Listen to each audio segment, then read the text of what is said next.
ನಮಸ್ಕಾರ ಸ್ನೇಹಿತರೆ, failure YouTube ಚಾನಲ್ಗೆ ಸ್ವಾಗತ.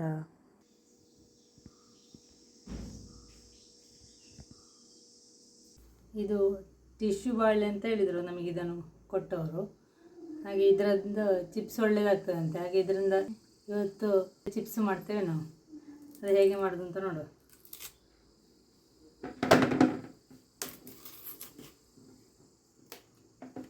ಪದಾರ್ಥ ಮಾಡಿದಾಗ ಒಳ್ಳೆಯದಾಗಿದೆ, ಮೃದು ಉಂಟು ಕಾಯಿ.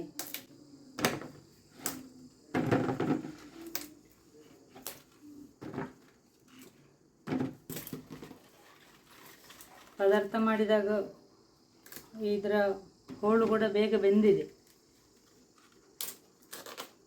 ಬೆಂದು ಮೃದುವಾಗಿದೆ. ಮತ್ತೆ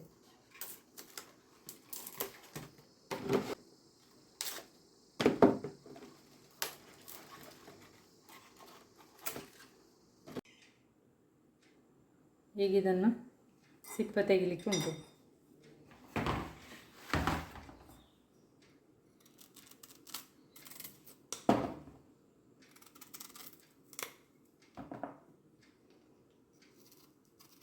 ನೇಂದ್ರ ಬಾಳೆಕಾಯೆಲ್ಲ ಚಿಪ್ಸ್ ಮಾಡಿದ ಹಾಗೆ ಅಂತ ಹೇಳಿದ್ದಾರೆ ಅವರು. ಅದೇ ರೀತಿ ಈಗ ಸಿಪ್ಪೆಲ್ಲ ತೆಗಿತಾ ಇದ್ದೇನೆ.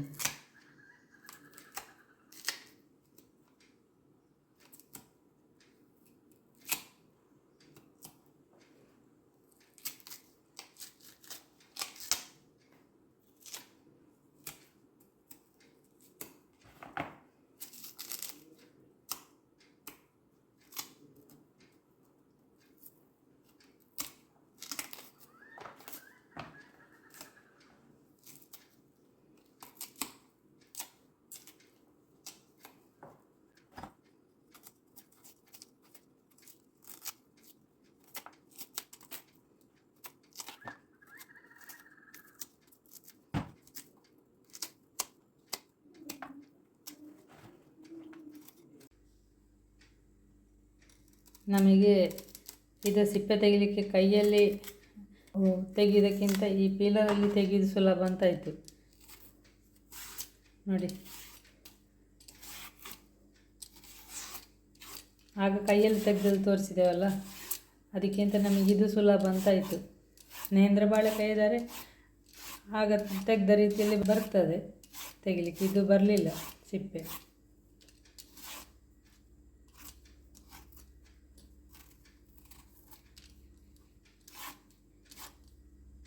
ನೋಡಿ, ಇದೇ ಸುಲಭ ಆಗೋದು, ನೀಟಾಗಿ ಕೂಡ ಇರ್ತದೆ ನೋಡಿ. ಇದು ಕೈಯಲ್ಲಿ ತೆಗೆದೋದಕ್ಕಿಂತ ಪೀಲರಲ್ಲಿ ತೆಗೆಯೋದು ಚೆಂದವೂ ಇರ್ತದೆ, ಸುಲಭವೂ ಆಗ್ತದೆ.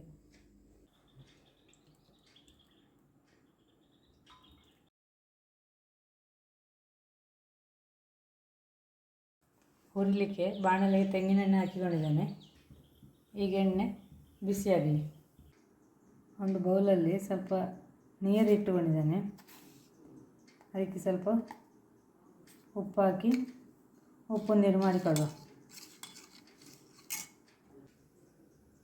ಎಣ್ಣೆ ಕಾದಿದೆ. ಈಗ ಒಂದು ಸಲ ಈ ಬಾಳೆಕಾಯನ್ನು ಎಣ್ಣೆಗೆ ಹತ್ತಿಕೊಂಡು ಮತ್ತೆ ಸ್ಲೈಸರಲ್ಲಿ ಸ್ಲೈಸ್ ಮಾಡಿಕೊಂಡ್ರೆ ಸುಲಭ ಆಗ್ತದೆ.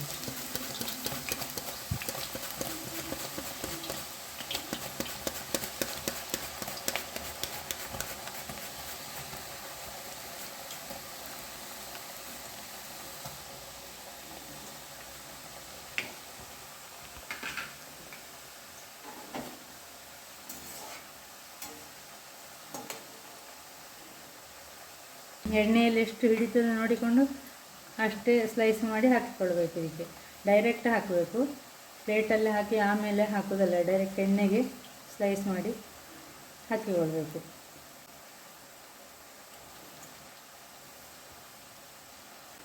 ಸುರು ಈಗ ಹಗುರದಲ್ಲಿ ಮಿಕ್ಸ್ ಮಾಡಿಕೊಳ್ಬೇಕು. ಯಾಕೆಂದರೆ ಅದು ಬಾಳೆಕಾಯಿ ಸ್ಲೈಸ್ಗಳು ಕಟ್ಟಾಗ್ಬೋದು.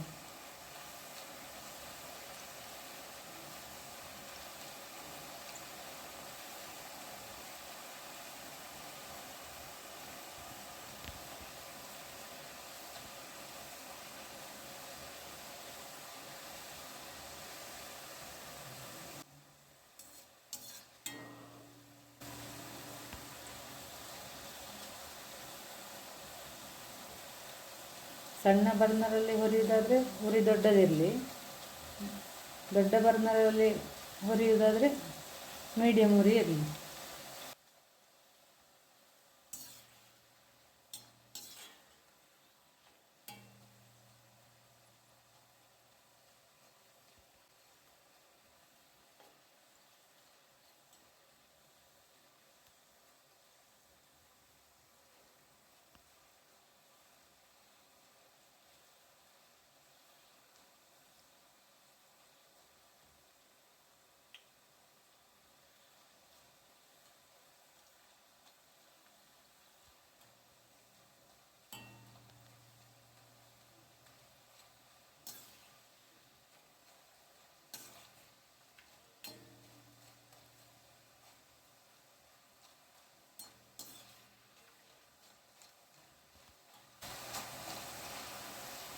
ಅದು ಚಿಪ್ಸುಗಳೆಲ್ಲ ಸ್ವಲ್ಪ ಕರ್ಕುರು ಅಂತ ಸೌಂಡ್ ಕೇಳುವಾಗ ಅದಕ್ಕೆ ಉಪ್ಪು ನೀರು ಹಾಕಲಿಕ್ಕೆ ಉಂಟು.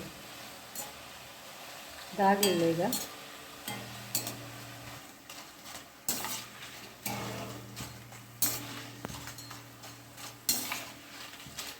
ನೋಡಿ, ಇದೀಗ ಆಯಿತು. ಇದಕ್ಕೆ ಉಪ್ಪು ನೀರು ಹಾಕಿಕೊಳ್ಳುವ. ರೆಡಿ ಮಾಡಿ ಇಟ್ಟುಕೊಂಡಂಥ ಉಪ್ಪು ನೀರನ್ನು ಈಗ ಹಾಕಿಕೊಳ್ಳುವ.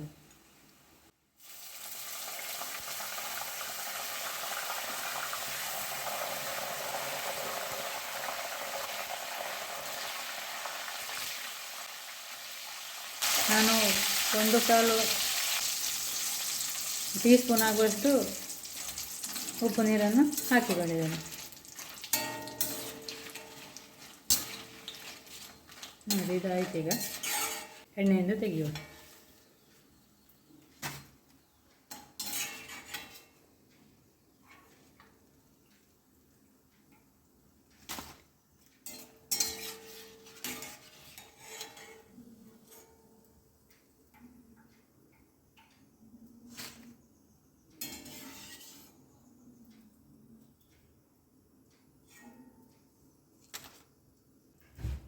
ಈಗ ಎರಡನೇ ಬಾರಿ ಕೂಡ ಅದೇ ರೀತಿ ಬಾಳೆಕಾಯಿಯನ್ನು ಎಣ್ಣೆಯಲ್ಲಿಗೆ ಹಾಕಿ ಸ್ಲೈಸ್ ಮಾಡ್ತಾ ಇದ್ದೀನಿ.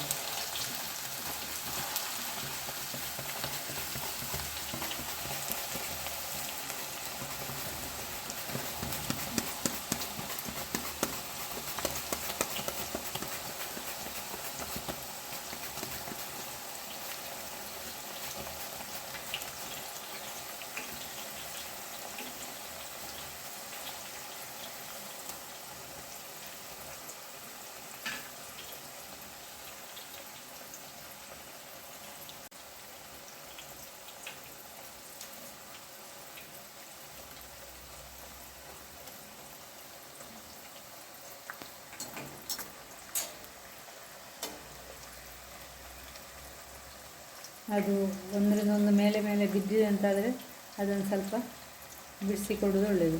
ಇಲ್ಲಾಂದರೆ ಅದು ಮೆತ್ತಗಾಗ್ಬೋದು. ಉಳಿದಿದ್ರೆ ಹಾಗೆ ಕ್ರಿಸ್ಪಿ ಆಗಲಿಕ್ಕಿಲ್ಲ. ಹಾಗೆ ಬಿಡಿ ಬಿಡಿ ಮಾಡಿ ಕೊಟ್ಟುಕೊಳ್ಬೇಕು. ನೋಡಿ, ಮೃದುವಾಗಿಯೂ ಕ್ರಿಸ್ಪಿಯಾಗಿ ಇದೆ. ವಿಡಿಯೋ ನೋಡಿ ಪ್ರೋತ್ಸಾಹಿಸಿದ್ದಕ್ಕಾಗಿ ಧನ್ಯವಾದಗಳು.